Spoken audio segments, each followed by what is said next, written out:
Okay, we are up to Mishlei 1711, and I have some announcements, but I'll wait till more people show up because I know we're not going to have a lot of people tonight, and we might have a shorter shiur. We'll see what happens.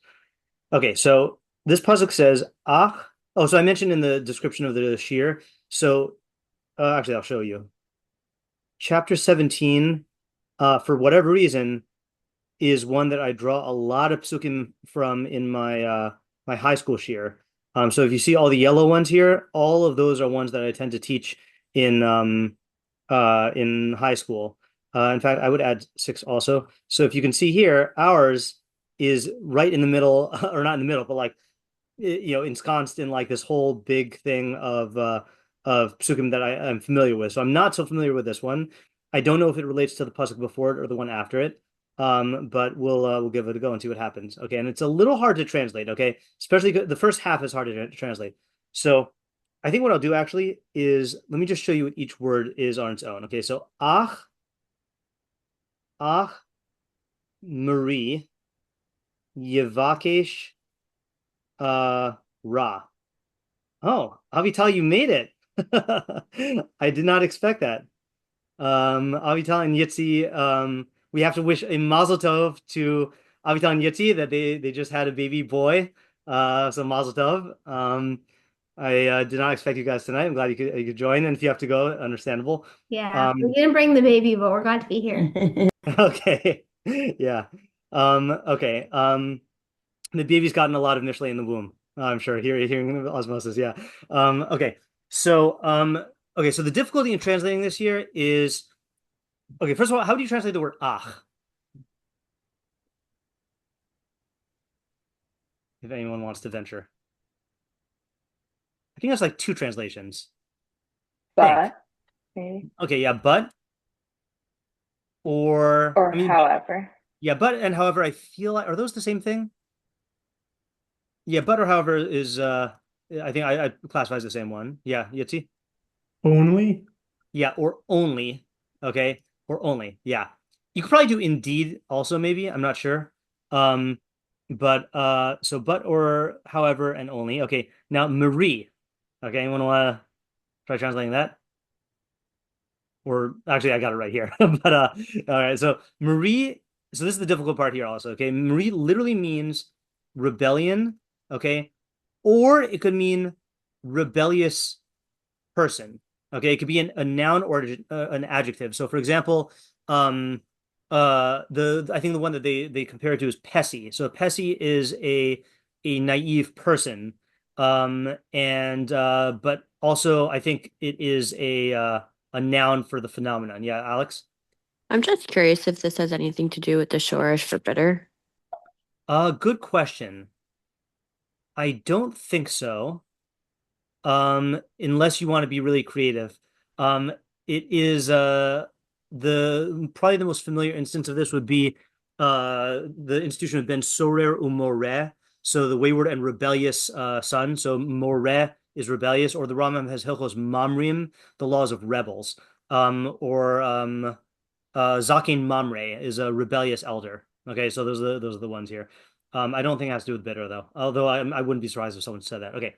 All right, Yavakesh. What does Yavakesh mean? It's kind of a trick question because there's a biblical Hebrew Yavakesh and then there's a rabbinic Hebrew one. Yeah, Ayala? Like seeks. Yeah, it means to seek. Okay, good. Seek. So I think in biblical Hebrew it only means to seek. I think we're used to hearing it as actually I'm not sure if that's true, but I think it mostly means seek. The other meaning that people would say is to request or to ask. Seek to find, seek to secure, seek the face, desire, demand. Okay, it could be used that way. What is an example of that? Lochein atem bavakshim. You were requesting. Okay, fine. Yeah, all right, fine. So that is a rare usage, though. You can see there's only a few of them. Yeah. So we'll assume it means to seek. Okay, and then ra is bad. Okay, bad or badness or bad person. Okay, so you see, this is one of these like mix and match translation psukim, but it's also difficult because you can read the pasuk in different directions with different things as the subjects or the predicates. Okay, so for example, I'm just going to give a couple examples here. All right. Actually, anyone want to take a stab at translating the first half of the pasuk? Second half is going to be the same no matter what. Is it like only rebellion seeks bad or badness? Yeah, okay, good. So that would be a very, very literal translation. And this would be, let's call this one the noun translation, okay? So that would be one translation. Anyone want to take another stab?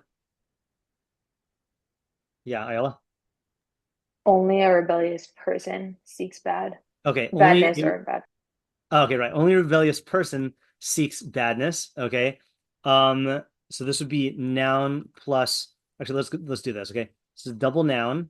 This is noun plus. Sorry, no. Adjective plus noun. Okay. Yeah. Avital. Yeah, it's here. Rebellion Okay, yeah. only seeks badness. All right. I didn't hear the first part. Say it again. Rebellion only seeks badness. Rebellion only seeks badness. Meaning Okay. it's a difference between like rebellion is the only thing that seeks badness, or rebellion the only thing that it seeks, Okay, yeah. is badness. Okay, right. Right. I think I'm just laughing because I think I'm not going to succeed in like coming up with nicknames for these things. Okay. Or you could do and I don't even know if we're gonna get all of them here. I want to show what it looks like the other way around. You could say only actually let's do this. Okay. Let's do 1A and 1B.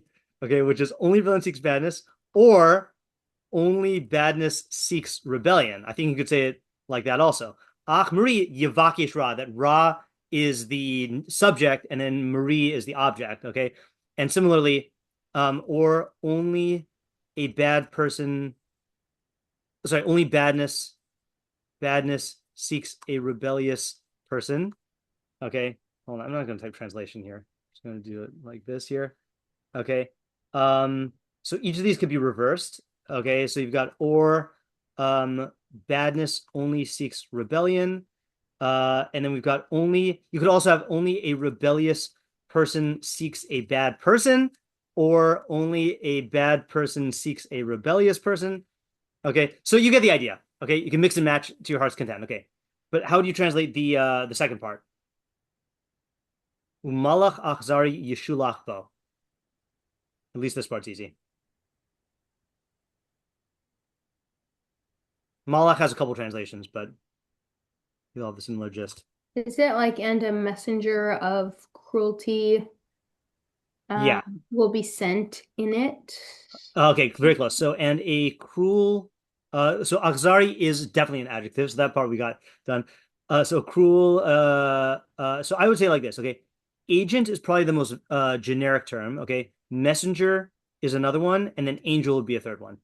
Okay. Will be sent, bo. Anyone want to take another stab at bo?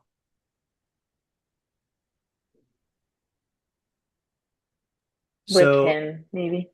Okay, sent. Oh, that's interesting. Sent with him. So I would say sent against him is probably the most what do you call intuitive way to translate it.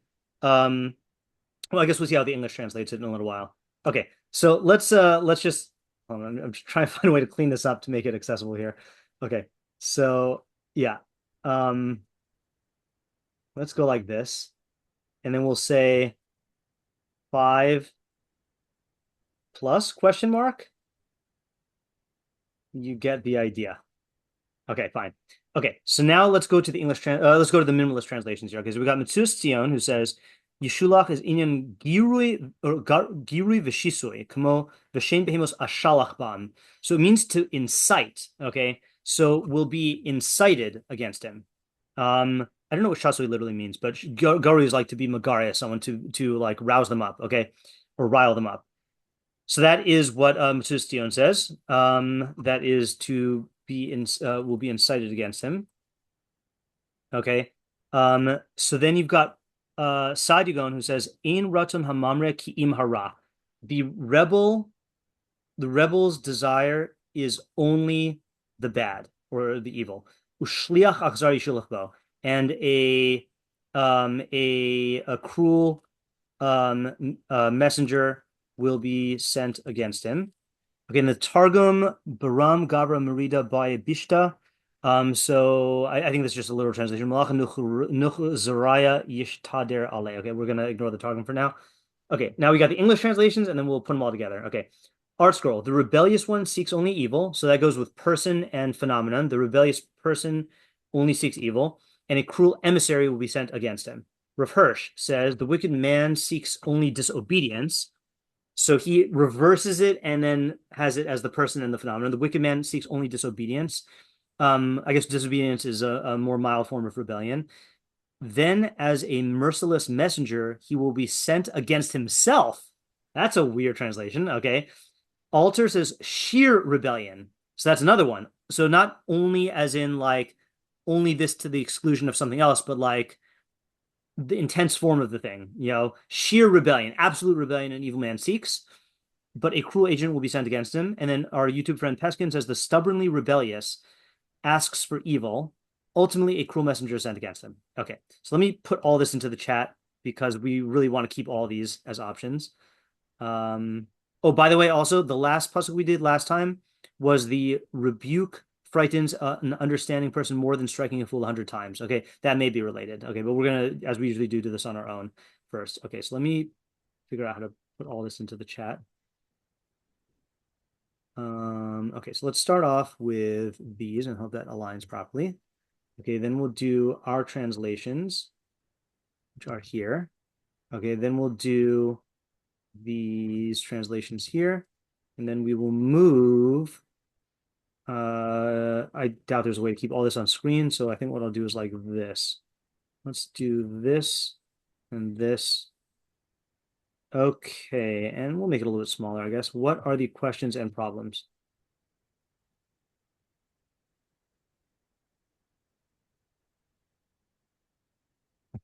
Other than how do we translate it? Yeah, Ayala. What is a cruel messenger? Okay, what is a malach? cruel malach? Yeah, we'll use the Hebrew. And I guess let me just bifurcate that question. Is the cruelty a like standing quality in the malach, or is he being described as cruel specifically because of this? I guess in relation to this instance. In relation to this instance. Okay, Alex. What's the causal relationship like? Yes. Okay, that's going to be a major question. What is the causal relationship between the two halves of this pasuk? Yes, Mom. I think it may have been already covered while I was trying to figure out how to do this. So how is cruelty defined and rebellion defined? And also who's the audience? Okay, so how is Marie, rebellion or rebel defined in this context? How is cruel defined in this context? And then who is the intended audience? I guess, is it one of the people mentioned in the pasuk? Right. Does not seem like it's going to be the malach. That seems to be like the consequence, but it's going to either be, so if these are people, is it that or someone else? Yeah, Alex. I mean, is it inherently true? Right. Okay, so to what extent is this true? Is it always, high probability, sometimes, specific case? Okay.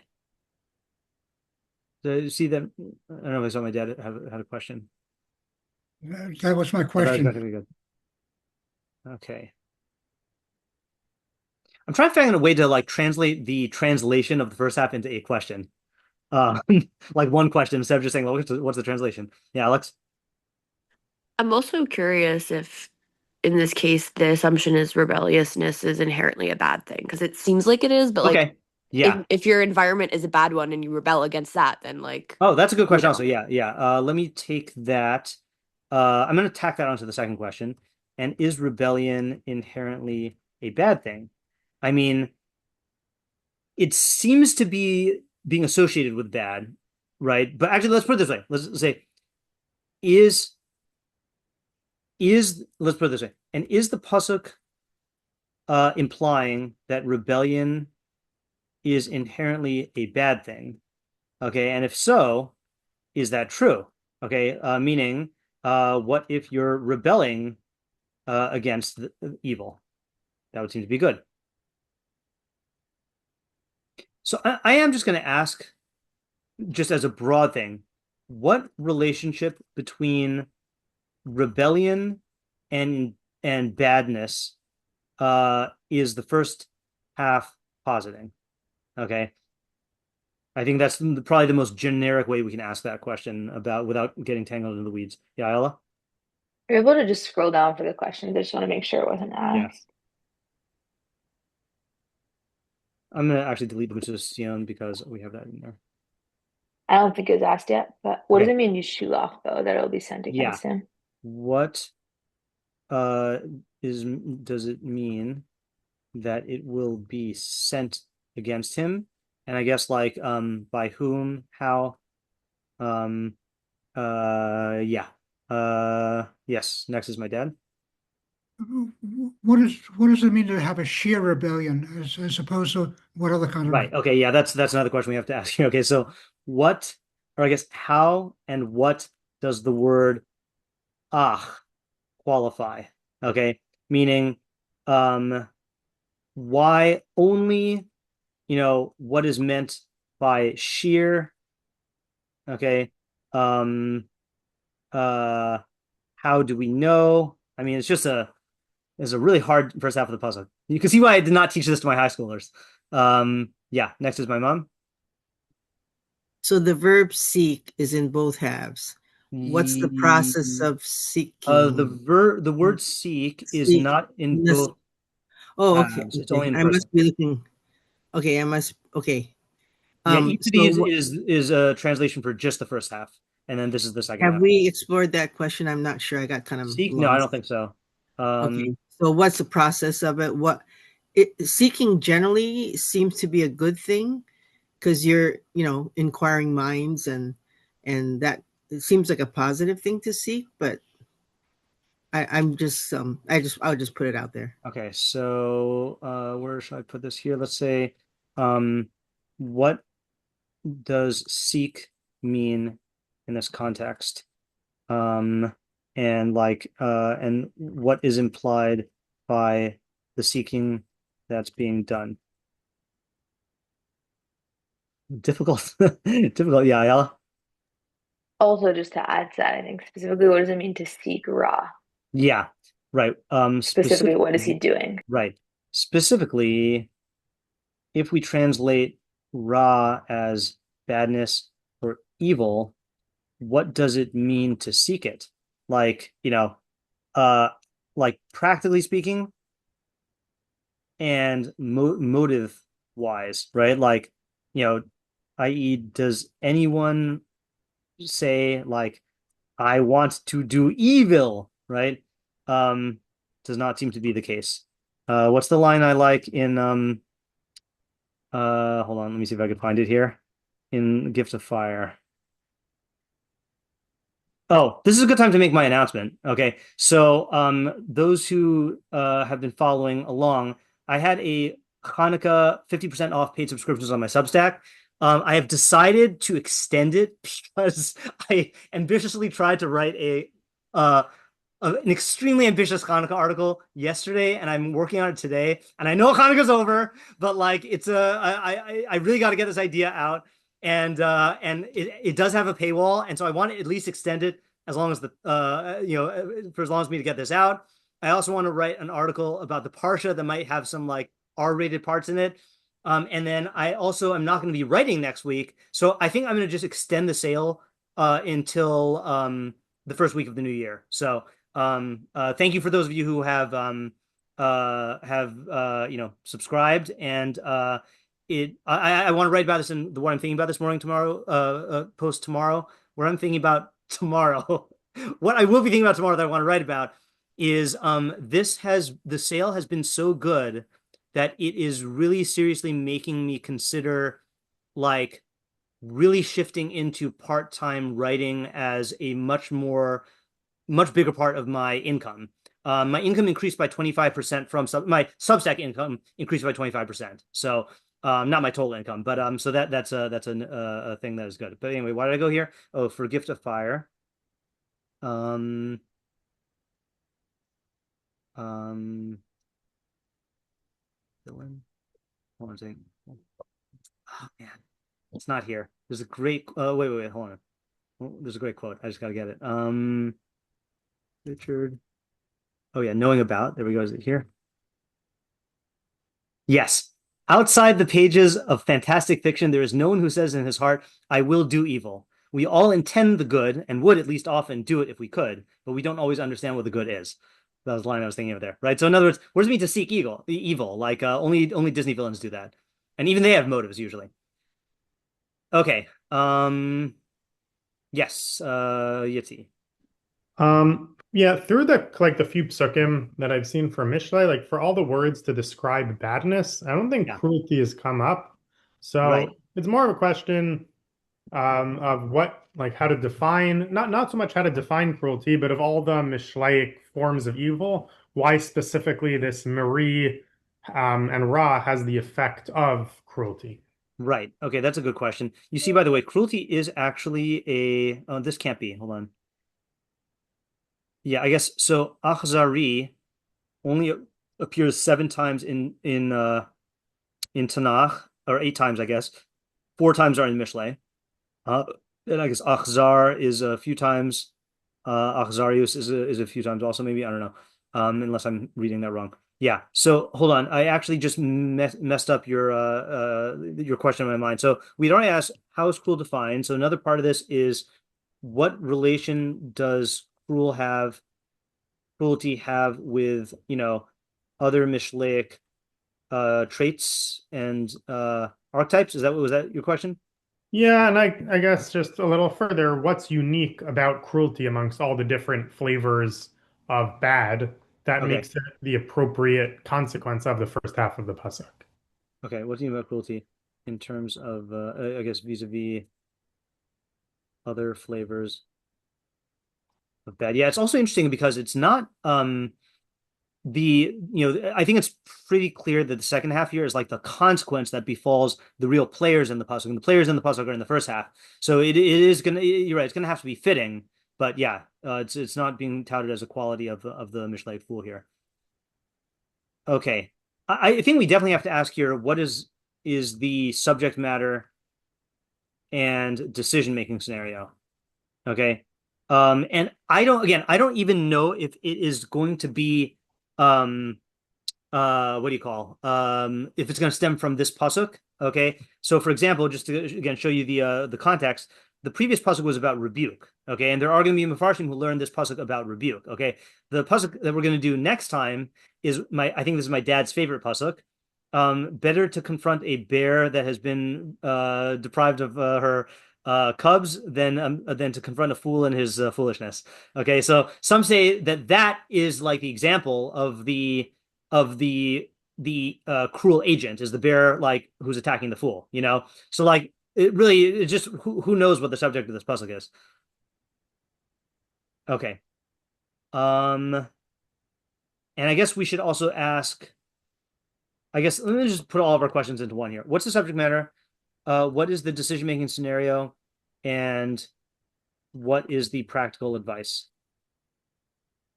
Okay. I think it would be good if we started getting a move on in the analysis. Okay, so I'm going to start moving the psukim, or sorry, not the psukim, the questions into the chat. And while I do that, I will remind you that next week we are not having shiur, because next week is cabin and off the grid and doing nothing but reading and being and recovering from burnout. So that is the plan for next week. Okay. Yeah, okay. Just pro tip here, okay? How do you pick a translation for the first half? Just make something up. That's my advice. Is, well, again, this is we've had this I've mentioned this before, but I'll mention it again. There's two approaches. There's the approach that I would usually take, which is if one of the translations like jumps out at you, start with that, because it means that you already have some intuition. And then you have Rabbi Moskowitz's approach, which is choose the hardest translation because it's more fun that way, and it's true. It is more fun that way. But yeah. And when you say your ideas, then tell me, first of all, how you're translating the pasuk so we can be on the same page. All right, let's think.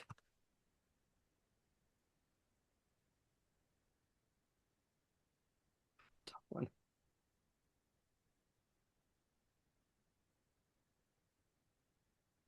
I'm gonna give you another tip, by the way. Okay, I don't have an idea in mind when I say this. This is a pure tip. Okay, another technique you can use with Mishlei when you have one side of the pasuk that is significantly clearer than the other side. So start with the clear one and then reverse engineer it. Like how do you know how to translate this first part? Well, ask yourself, what type of scenario would result in a malach achzari being sent against a person, and then figure out what works for the first half.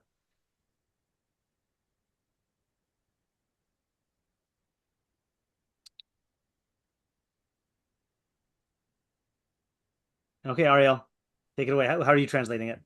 I'm just gonna go with Rasadigon.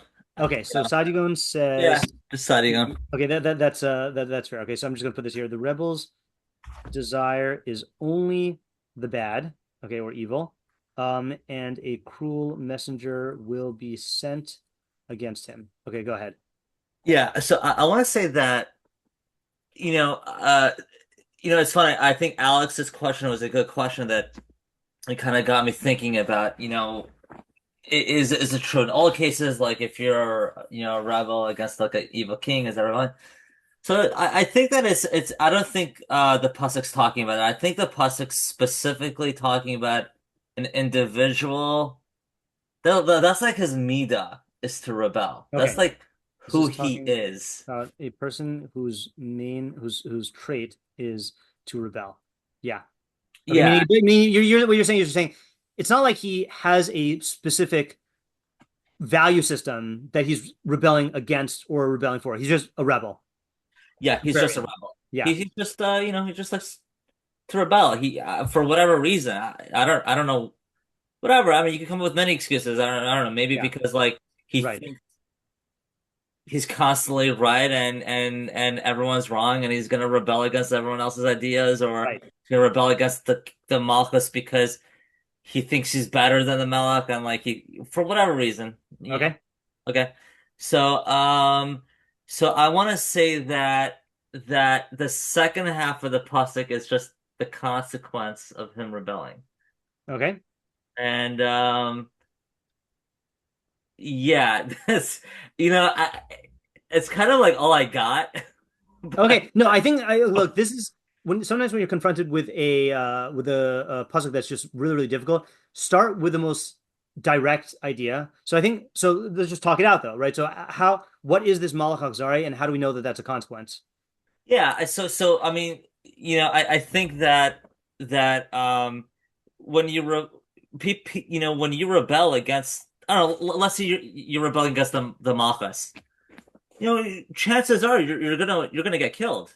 Right. I mean, that's just like a natural consequence. Like if you rebel against the Malchus and you're openly rebelling against them, eventually someone's not gonna like it in a position of authority. You're gonna get killed. Right. Okay. So whoever is in a position of authority. So in other words, you will, such a person will inevitably come into conflict with the power or powers that be, and that authority will dispatch an agent to remove the problem, right? Yeah. And here's a downside of this idea. Okay. It's too pashut. Okay, well that's what I want to talk out. Okay, that's what I want to talk out here, because first of all, we have to think about, is there an idea we can get out of this approach just from this pasuk? Then I do want to consider it in line with the previous pasuk, okay, about striking a fool, and rebuking them, because that also does seem to be relevant to to rebellion. So the first question I have just within this pasuk is, why specify cruel? Kind of like Yitzi's question here. Like, what is the what is cruel about it? And let's just get a working definition of cruelty. I feel like we've talked about this recently here. So working definition of cruelty. What's the working definition? Anyone have one? Anyone know my definition? Yeah, Yitzi? Causing suffering or pain for the sake of the suffering or pain, not for like another. So that's very interesting. Okay, so Mishlei has a separate word for that, which is zaid. Okay, zaid is someone who is not harming someone for like tangible gain, but just because they enjoy seeing they get joy out of seeing someone suffer. I don't know what Mishlei does with Akhzari, but I do know that that's the quality of Zaid. Anyone know my go-to definition of Akhzari or Akhzar? What's your definition? So what's weird about the word Akhzar in Hebrew? Like what makes it different than most Hebrew words? Is it like Akhzar? Yeah. So Like this is an only example. There must be a fancy Shem? term for this, but this is not a three-letter root word. This is a compound word. So I don't think this is drush. I think this is I think this is like the actual meaning. Akhzar means nothing but a stranger. Okay, which means like breaking identification with I guess the way people like to say now is the other. Okay. You know, so cruelty is indifference to the other person. It's like the opposite of empathy. Okay. Like the polar opposite of empathy. Okay. And so what I like about this is, well, not what I like about the quality, but like what I like about this is I think the way we view it is we tend to view cruelty from we tend to define it based on the actions, you know, like what you're doing to the person. But my understanding of cruelty is it is the relationship psychologically between you and the other person that makes that possible. Like the Nazis were able to torture the Jews because they broke identification and viewed them as animals, not as humans, you know? So I think that's the cruelty. So now the question is why, you know, why is that the Mishleic consequence?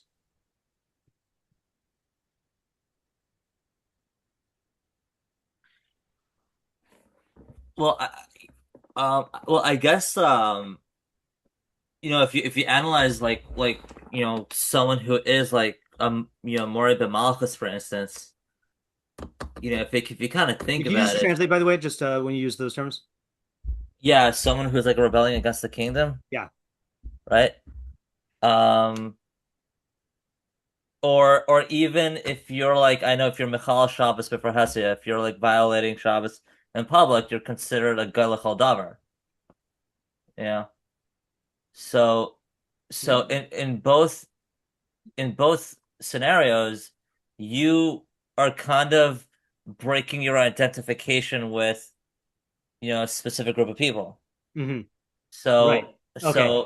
it's kind of almost like Mida Keneged Mida, like you're rebelling because you yourself don't even associate with the kingdom Okay. or with Bnei Israel. So therefore we're gonna treat you as if you're like a guy or as if you're not even in this kingdom. So we're not even gonna give you the basic like your rights don't matter if Right. you are not in this country. Okay. So if you, the rebel, are so single-mindedly single-mindedly, is that not how you spell it? Is that not a word? It's like that. Okay, fine. Single-mindedly opposed to like, you know, the you know, the values or the power, etc. You know, that you're going to rebel no matter what. That is a total break of identification. Okay. And the consequence is that you'll be treated accordingly as someone that we have no identification with. Okay. So in other words, like a normal person might rebel because he wants something. Like he wants something, and And that's a point of contact between you and the person you're rebelling against. Like if I like, let's say for example, I don't know, let's say like you have a kid in a classroom who's like rebelling, because he wants attention. So that's a potential meeting point. Now the teacher can find ways to give the kid attention that don't warrant rebellion, or like once the kid gets the attention, then maybe the rebellion will stop. But if the kid is just rebelling and no matter what, the kid is just going to rebel, so then there is no meeting point. There's no break of identification. Then just like, there's nothing holding back. Maybe that's it. Nothing will hold the powers that be back from the the cruelest, and I don't say the cruelest, from like destroying the guy. Okay, good. I think that's one aspect. I was gonna give something similar here, so I'm not even gonna count this as a separate approach or a separate answer here. My similar answer is like this: is that like, the havamina, right? The thought that you might have is that the king doesn't like the rebel because rebellion is disruptive. Okay, that's practically true, but what really angers the king is the total break of identification, and that will elicit an equally cruel response. Okay, in other words, like it really is about an ego thing, which is that like if you're rebelling, I mean, people who have faced rebels, like there's like let's take the case of a class with a person who's like a disruptor.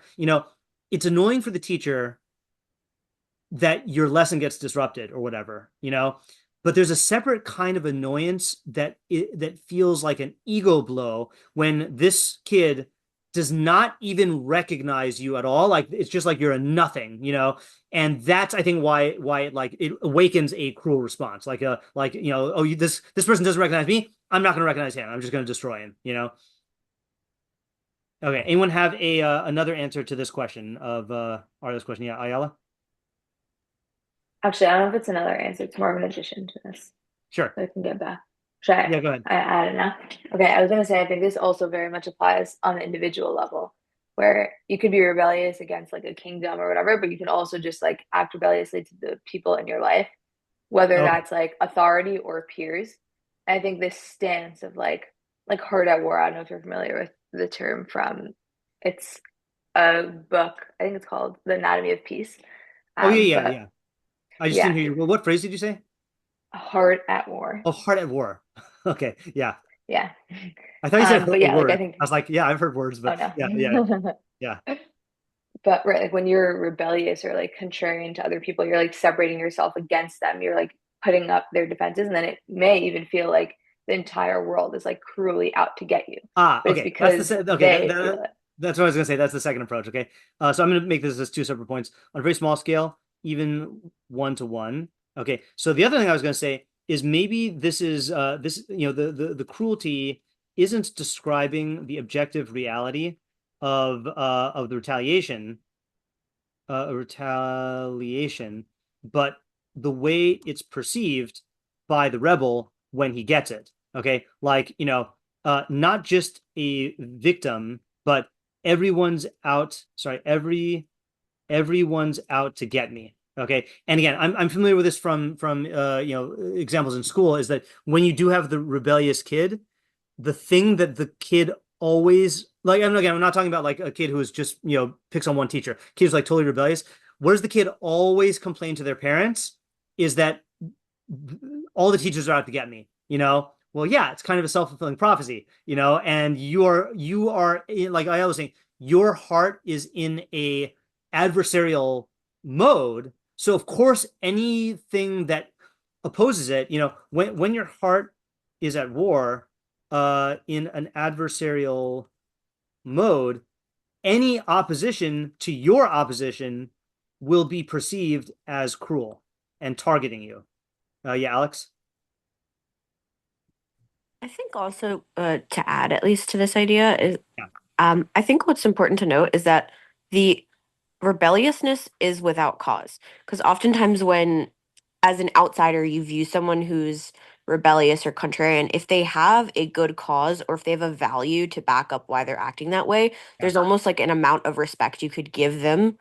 But when it's just a character trait of like being oppositional for the sake of being oppositional and like fighting authority, then it kind of elicits this cruel reaction and result because you have no leg to stand on, essentially. Right. Oops. Okay, is a rebel without a cause. If they have a cause, you can at least respect that. But if it's just a raw character trait, that's operating indiscriminately, then there's nothing holding you back from going all out. Okay, good. All right. Ariel, so in terms of your the thing that was bothering you about this, about it's pashut, it's obvious. To me, I think we've developed it to the level where it's no longer obvious, especially this point here about to me, the idea that what really is going to draw fire against the rebel is the fact that the rebel is without values, like that's the thing that's going to really anger the person who he's rebelling against. That's the thing that's going to like take away any possibility of respect. That's the thing that is going to make it inevitable, So I think that this is a I don't know. I think this is a good a good insight. So where's the chiddush? The chiddush is in the fact is in the for me it's in the. I mean, it's in several aspects. Let me see if I could get it clear here. Because I think I may have another chiddush. Okay, go ahead. I was thinking that, it's possible that from like an observer's perspective, you have to be able to differentiate between someone who is a rebel versus someone who's rebelling because of something else. Okay, good. And I think there are people who may conflate the two, and you have to be able to. Okay, that's really good. So I'll tell you why I like that, especially not just because it's a good idea. So let's see, you need to differentiate between someone who is rebelling with a cause versus a dispositional rebel, right? Because each requires a different approach. Okay, and the reason why I like that is that fits in very well with the previous pasuk. Is that many times if you rebuke someone and they resist the rebuke, sorry, you can have two people who you rebuke and they resist the rebuke, but in one case it's because they will resist any and all authority no matter what, in which case, like, forget about it. Or there is some actual value system and clash going on that you can work with, So I think that's a really, really good application. Yeah. Okay, I like that. Okay, Avital or Yitzi, I didn't see who raised their hand. Okay, mine's like more of a question, and then I guess depending on that, maybe I have like a half-baked idea. But can Ach Miri mean like nothing but rebellion, or like rebellion alone, really? And are you saying that and is Ra a person, an evil person, or like how are you translating the whole first half? I was you can translate Ach Miri like that. That does work. Yeah, you can. Yeah. So then I was thinking of the translation, like rebellion alone. I feel like it's almost like defining it as bad. Like that will seek out like badness or bad. And then from there, like the regular translation. And kind of with that, I was thinking that a lot of times, I guess a little similar to what you were saying before, how I felt sometimes in high school when we would go to these rallies and some of us might not have been paying attention when we were told what we were going to rally about. But that like if a person is just kind of going to like rebel just to rebel, kind of they're almost in some way like seeking out a crew of, rebels that that itself because there's nothing behind it, it really creates this like separation between like people. Like it's counterintuitive almost to what the person's going after. Somebody that's just like a crowd rebel, like they don't have a cause, they're just there to, be angry. They really are they turn away obviously from everyone they're rebelling against, but even the people that they're with, because they have nothing but this idea of rebellion, like really it separates people. And I was thinking with like stuff that goes on, whether it was like college campuses or like people like calling for an intifada who had no idea what they were doing. And almost in that way, we're looking for like a rebelling crew to be with, like really had nothing. And in that way, they separate themselves from everyone, only cause bad, and really alienate themselves from the people around them because they have nothing to do with them, really. They're just both rebellious, which only has like negative consequence. Okay. For something to rebel, for a rebellion outlet, and that will drive people apart. I mean, it'll drive people apart because it's not really in reality and can't be satisfied. It's just gonna keep seeking things. Yeah, that's really good. I'll tell you what it reminds me of.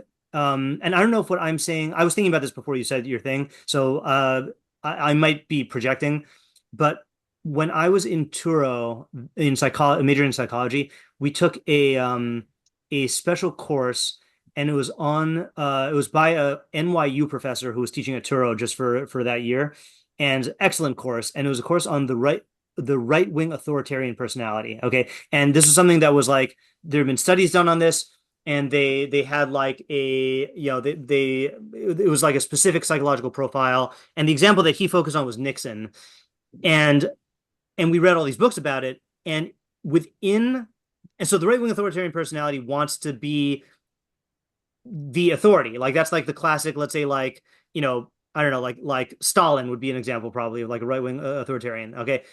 But in one of the chapters of the book, they had something called the left-wing authoritarian personality, which was much rarer. The left-wing authoritarian personality was the person who would just try to overthrow whatever the dominant thing was. And whereas the right-wing authoritarian personality is trying to get to this position of stability where they're in power, the left-wing authoritarian is in this position of constant upheaval because whatever the norm is, then they just like overthrow it. And when you said the college,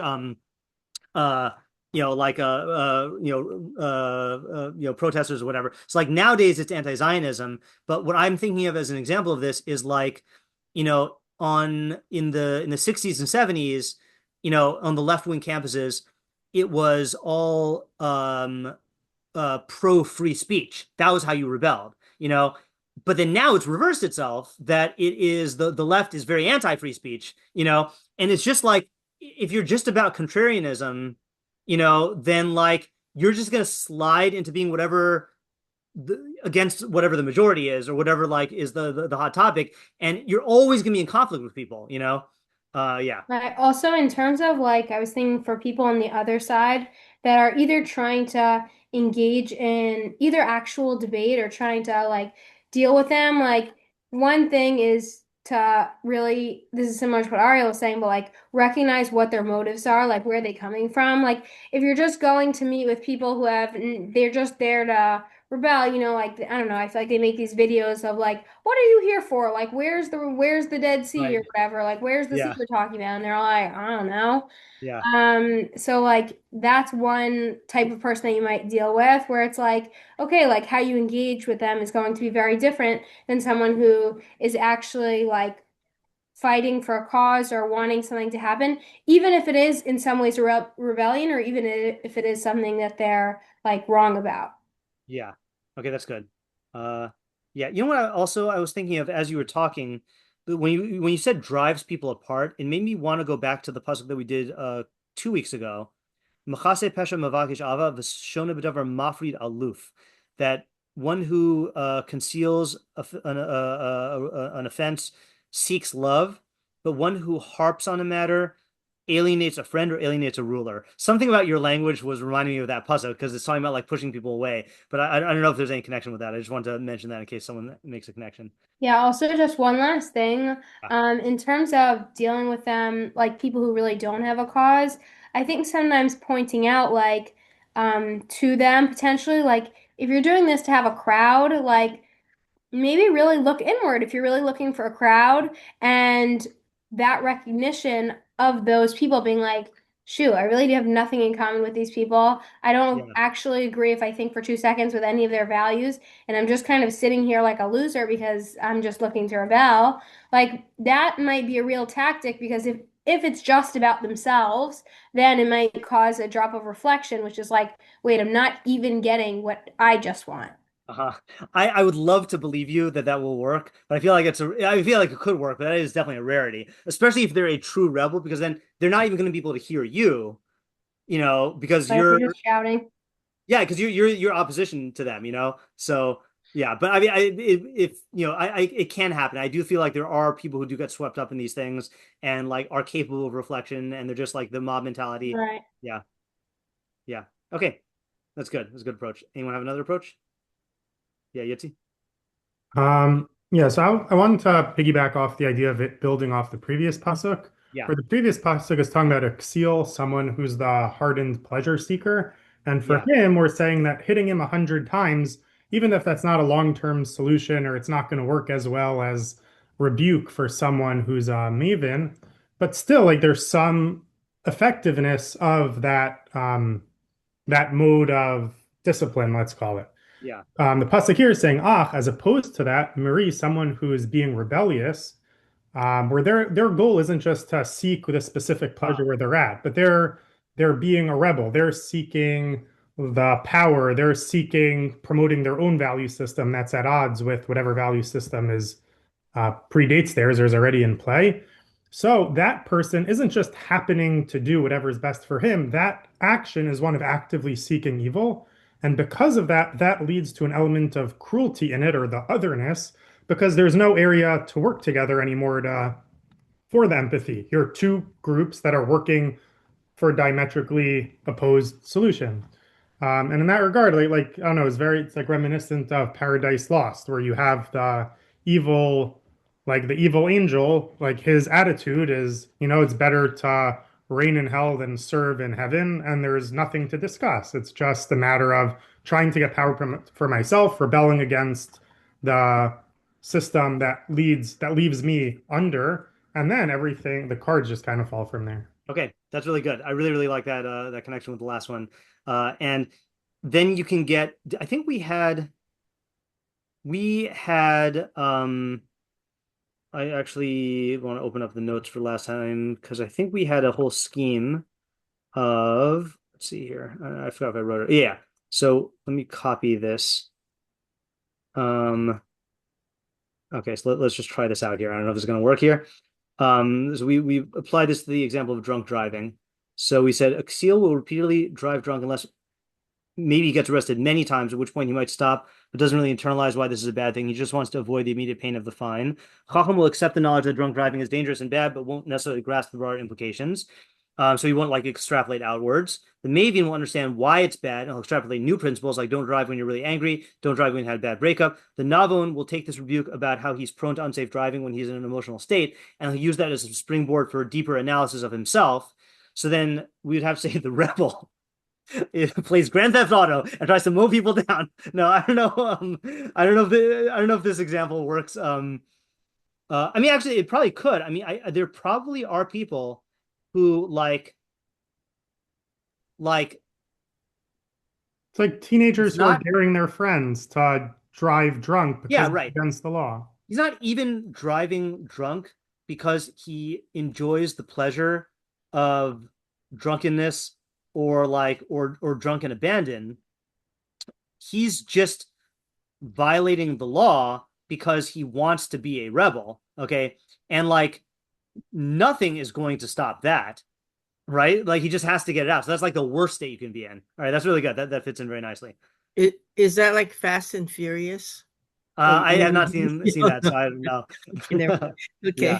Yeah. But no, this is very good, especially now in light of what Ariel was saying about how you need to differentiate between who you're talking to. And when we apply this to the previous pasuk, we now have like 5 levels of rebuke that you can give, where and you need to tailor it accordingly. And like the lowest one that our pasuk is talking about, there's just no point in trying to stop that. I mean, the only thing you could do is like, I guess, is there anything you could do for a personality like this?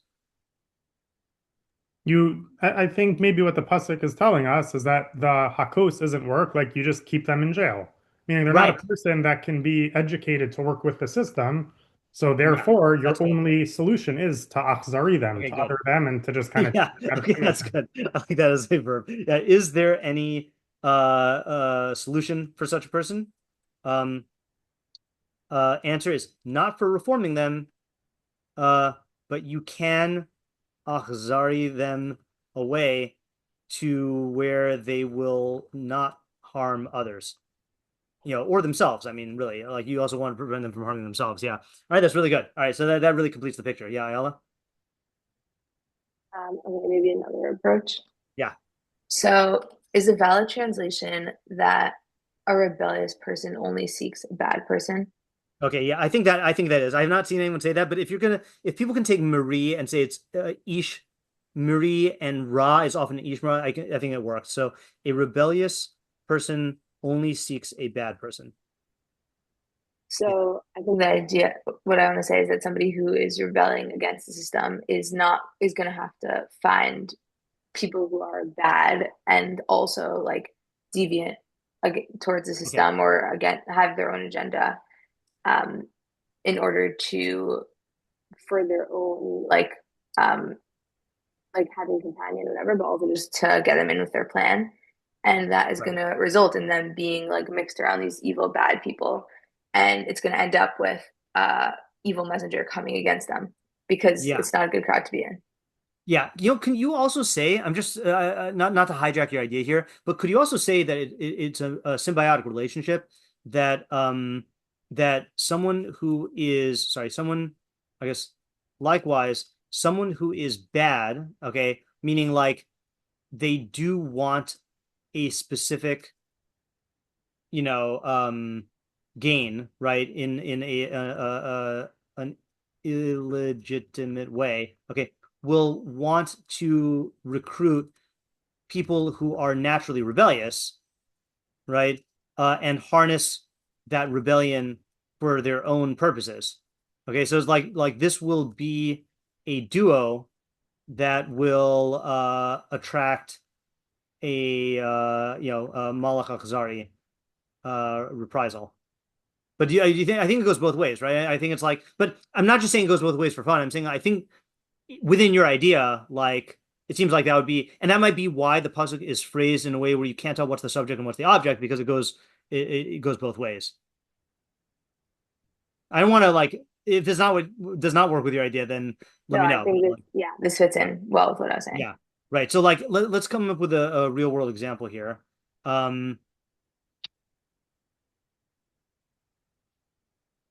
So like, let's say here's you have an example. Go ahead. An example from a fifth-grade classroom that I was in last year, where there's one kid who's like very mischievous and scheming and like wanting to disrupt the class. And there's another kid who's just naturally like, I think, rebellious and like can go against authority, but he's like a good kid, like kind, like not harmful at all.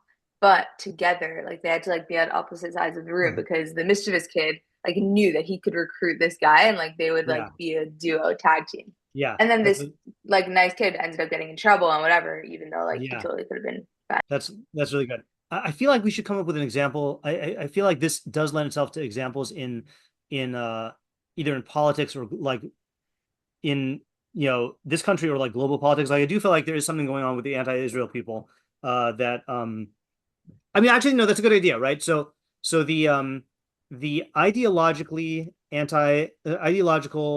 anti-Zionists do recruit the college kids who are just rebels, right?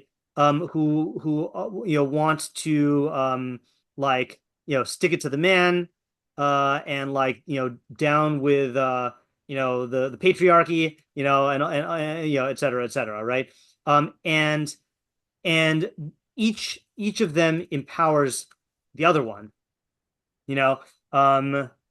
So I think that's a good potent example. Okay, let's shift into meforshim here, and I think I saw some that overlapped with what we were doing. So let's do our usual ones. I haven't not read these yet. Achmri, Misha Kol Devarav Ach Lamros Bashem. So we haven't seen anything about Hashem yet. So someone whose words are exclusively someone this is not good English, all of whose words are to rebel against Hashem. I don't know if it's words or matters. Hu mavakish ra la'atmo b'olam zeh, seeks bad for himself in this world.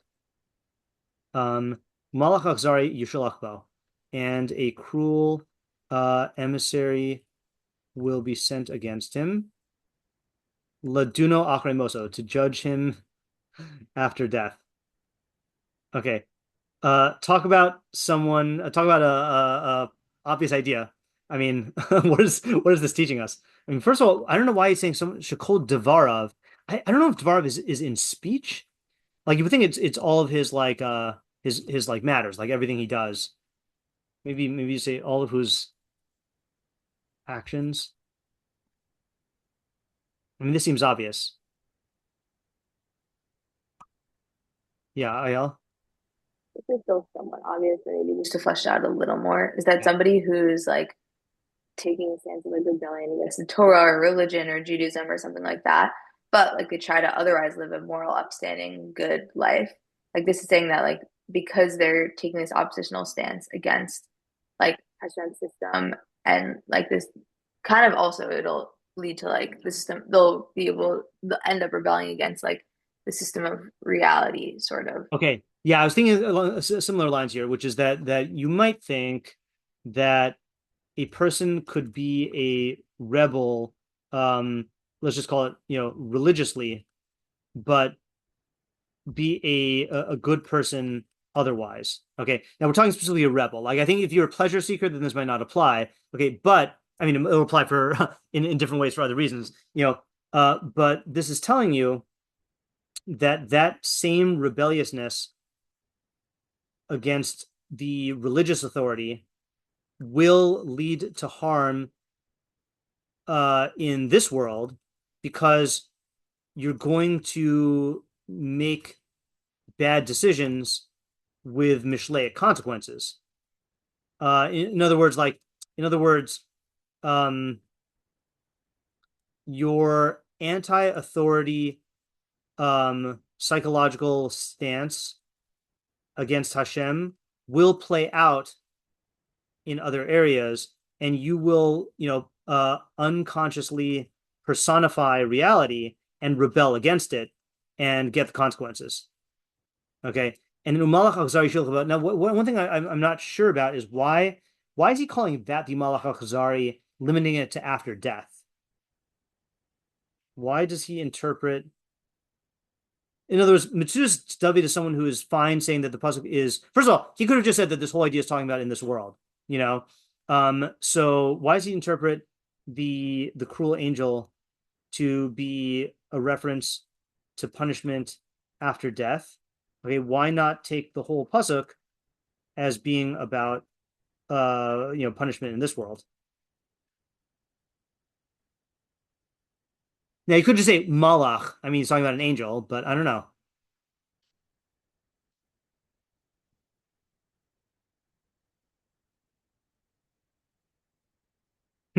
I've got a very Maimonidean answer, okay, which is that if the part of yourself that goes to Olam Haba is your mind, right? I.e. the part of you that perceives reality. Okay, so then not only is your rebellious attitude going to lead to mishleic physical consequences, okay, but it's also a defect of your soul to have that attitude toward reality with a capital R. Okay, like it kind of reminds me of if you ever look, one of the worst sins you can do is blasphemy, right? And it's one of the Sheva mitzvos b'nei Noach is to mecharif u'megadef. But if you ever look at how you violate it, like halakhically, the way you do it, now we can't say it even in as a demonstration. So when Chazal talk about the halachos, they substitute Hashem's name for Yassi. So the way they say it is you have to say may Yassi smite Yassi. Okay, so you have to use God's name against itself. Okay, now that's not how most people would blaspheme God. All right. So I once heard in a shiur that to B'nai Noach that Rabbi Chait said that what the Torah is trying to do by formulating the prohibition that way is saying that like the ultimate act of aggression towards God has to be an illogical thing. Like if you think about it, Judaism's idea of God is he's the source of all reality, that is absolutely one, that has no defects and cannot be harmed. So in order to engage in the act of blasphemy, you have to be verbalizing. You have to get to a point where your emotions so corrupt your mind that you verbalize an absurdity about God, doing an act that is impossible given Judaism's definition of God. So it's like a total warping of the mind, So I'm not saying that that's the idea here, but what I'm saying is like, there's a double havamina. Okay, the first havamina is I'm rebellious against God, but I can just be a nice guy and it won't affect me. I can still live a good life here. No, it's going to manifest itself here. If you have this psychological rebelliousness against God, it's going to manifest itself in how you relate to reality in general. And you're going to get consequences in God's hashgacha klawless system here. Okay. But not only that, if you think that this is just going to be about physical consequences, but your soul, your essential soul is intact, think again, because that itself is a defect in the soul to have this rebellious attitude towards God. And that's different, by the way, than the pleasure seeker. Like the Rambam says in when he goes through the 13 Ikarim, the 13 fundamental principles in Chelek, he makes this, statement, which is controversial, I think, that, hold on, Rambam, so he says, when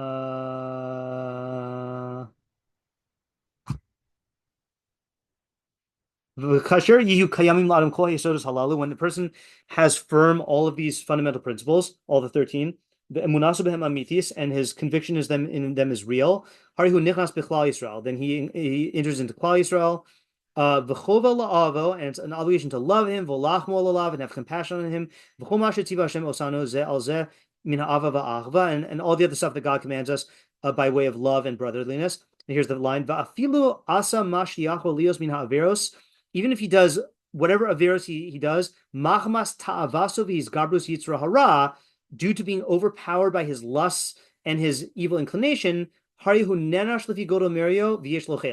he's punished based on the severity of his rebellion, and he has a portion in the world to come. Now, it's funny he uses the word rebellion here, but the reason why I'm bringing this up is because if you are a pleasure seeker, so yeah, you have to rebel against God in order to satisfy your desires in prohibited ways.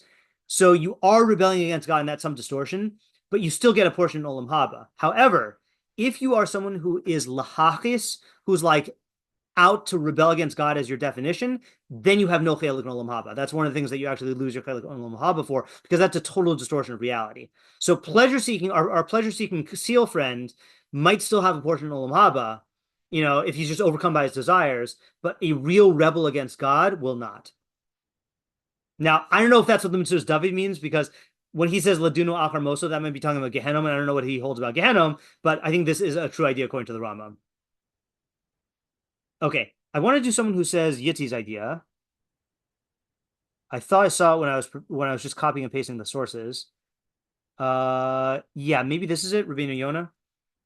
Ha'ish hara, the bad man, whom he should gavar hazadon bilvavo, namely the person for whom willful or wantonness, I think is the wantonness, has overpowered, I guess has dominated dominated in his heart.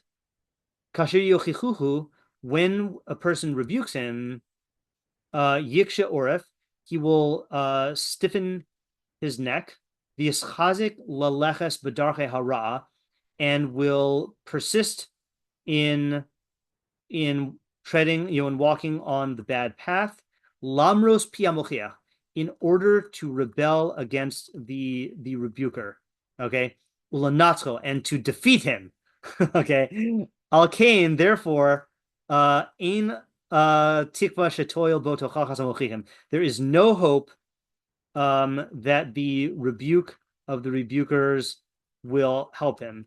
Ach malach achzara yishulach bo min hashamayim lahochiach. He takes a different ending.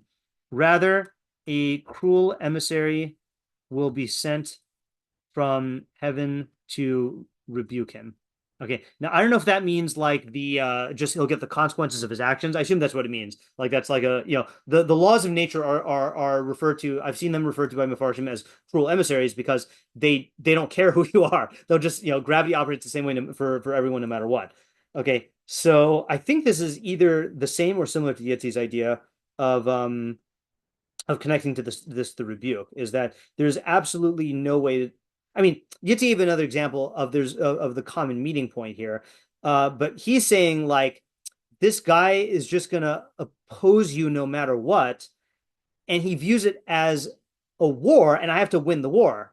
So like he's not going to admit defeat, so there's just not going to give an inch. So it's just not going to happen. And the only solution is he has to learn the hard way, as we say. He has to just get the consequences of his actions.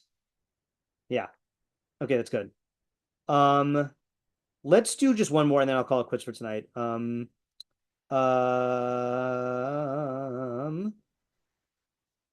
Let's do, who did I see here? These are all ChatGPT translations, so I didn't really look at them. Oh, I highlighted this one.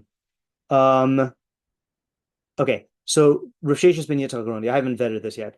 Yomar, so he's explaining, Ein anachnu musharim lahochiach haksilim hagemurim. We are not commanded to rebuke total ksilim. I'm going to use the word ksilim here. Asher nimna'a rufuas emes, whose cure has been truly withheld.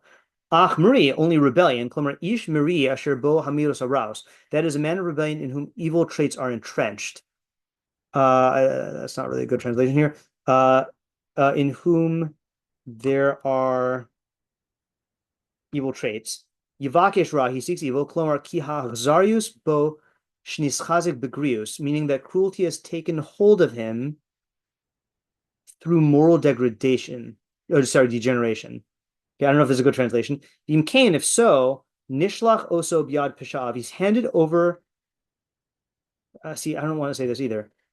He's handed over into the hands of his own transgression. Ve'ein lachush alehem, and there's no concern for them. Ve'ein lachush alehem. I think there's no concern for people like this. I think there's no concern. There's no cause for concern for such people. Ki me'anu kachas musar, for they have refused to accept discipline. Ki ein anu musharim b'toch chasam, and we're not commanded to rebuke them. So this caught my eye. I don't know if this is saying the same thing as what Rבינו, Yona, and Yossi are saying, or something different. Because this sounds different. This does not sound like he's defining rebel the way we are. Let's just see here. Summary is that a rebel, okay, not as we defined him, but someone who has become entrenched in their bad traits, to the point where they are indifferent to those who try to cure them. Okay, so that person is not within our obligation to rebuke, and we should just leave them to suffer consequences. So this is different than the rebel, the way we define the rebel. So this is an interesting thing, because it's saying that there is a point of no return for someone just from their bad traits. In other words, that is interesting. Just I don't know if it's like a main idea, but like the insight here is this is not talking about a qualitative rebel, but someone who quantitatively has become so entrenched in their bad traits that they're no longer open to rebuke. Yeah, Ayala? I'm curious about the word indifferent here. Like indifferent Yeah. to try to kill. Like what exactly is going on? Like what's the problem? Right. How does this work? Where is the Achzarius, the indifference? And how does it come about? I mean, I could think of, and also furthermore, why is he called rebellious? Just because his traits are entrenched, right? He's not actually rebelling. Yeah, Ella? It reminds me a little bit of like a personality disorder in psychology, where somebody is like so like I don't know, overwhelmingly within like a distorted framework that it's kind of like very difficult to treat because they don't even recognize that there's like something wrong. Maybe it's kind of like if you try to work with them or I don't know, give them a rebuke or something, it's like you're talking a different language, maybe. Like they're Yeah. just like so entrenched that it like doesn't even register. Yeah, so I'll tell you what I was thinking. I don't know if this is the only explanation for what you're saying, but it is a possibility here, is that like okay, I'm not making this as a political statement, but if you watch videos of Donald Trump from like the 80s or the 90s, just in interviews, the way he's talking is just a very, very different way. Like he does not come across as the same type of person that he is now. Now, I don't know what traits were there back then, but like there is a certain point where like let's say you notice yourself developing a trait. Let's say you notice yourself becoming haughty, you notice yourself becoming aggressive, you notice yourself becoming greedy, there's a point where like there's me and then there's the trait, and I see that it's becoming part of me. But then there's a certain point where you identify with a trait so much that the thought of like certainly the thought of parting from it is like not being yourself, but I think the more fundamental problem is you can't even see how much it's a part of you because you identify with it so strongly. And I've heard that as an explanation. I heard this first from Rabbi Weiss about the Rambam's Hilchos Deos the cure for the illnesses of the soul, to go to the opposite extreme. Like let's say let's say you're someone who is a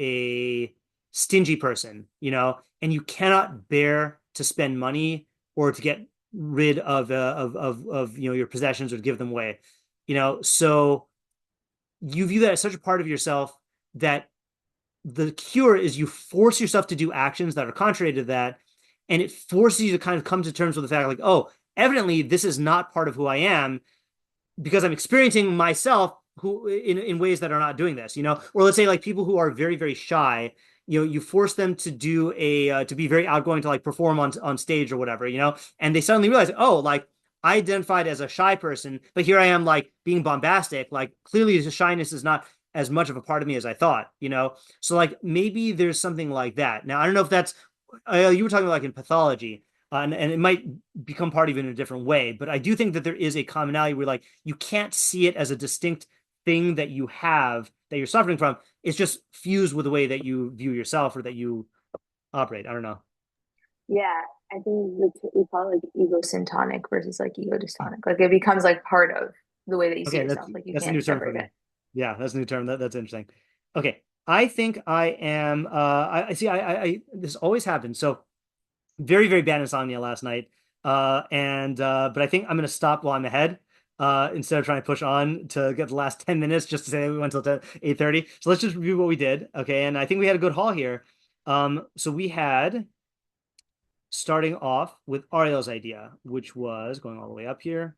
Ariel's idea was that we're talking about a rebellious personality, a contrarian, and that person will inevitably run into trouble because he's going to come into conflict with the powers that be.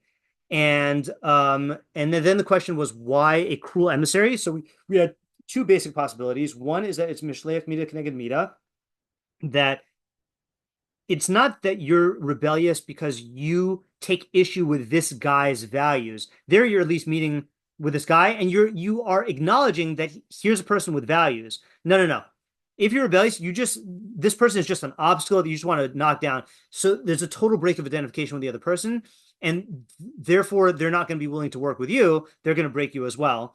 And then my similar approach is that that's really what's upsetting to them, is that you're not acknowledging them as a human being. And that's what's going to awaken their cruelty, their reciprocal cruelty. The other option is to say that the cruelty is not the objective reality of what's happening, but it's the way that the rebel will perceive it. Just like the kid who is, likes, being disruptive in all of their classes, just says all the teachers are picking on me. It's like a self-fulfilling prophecy. Well, it's two things. It's self-fulfilling because they are a magnet for like the rebuke, but also they are in an adversarial state of mind. So everyone who goes against them and stops, tries to stop their rebellion is an enemy who's trying to like attack me, so they're going to be in a very, very hostile world, which is due to their fault. And then the practical application is you need to know how to deal with a person. Just because someone does an outward act of rebellion does not mean that they have a rebellious personality. Maybe they really are fighting for a cause, and you could work with them to try to get that cause or get them to see reason. Okay, so then we had Avital's idea, which is that rebellion of this nature is something that drives people apart, because you're not actually trying to join with the other person. You're just trying to fight. And so you're going to be in a perpetual state of pushing people away. Yitzi's idea, connecting it with the previous pasuk about rebuke, is that the last pasuk said that the lowest level was hitting a fool 100 times, but we said that still works. But that's because the fool is interested in pleasure, so he doesn't want the pain. But if you are just a rebel, so then there's nothing that could be done to stop you from this behavior. And the best we could do is just remove you from society and prevent you from harming yourself and others. And likewise, Rבינו Yona said that it becomes an ego battle, and the rebel is not going to let someone else win, so there's no point in rebuking him.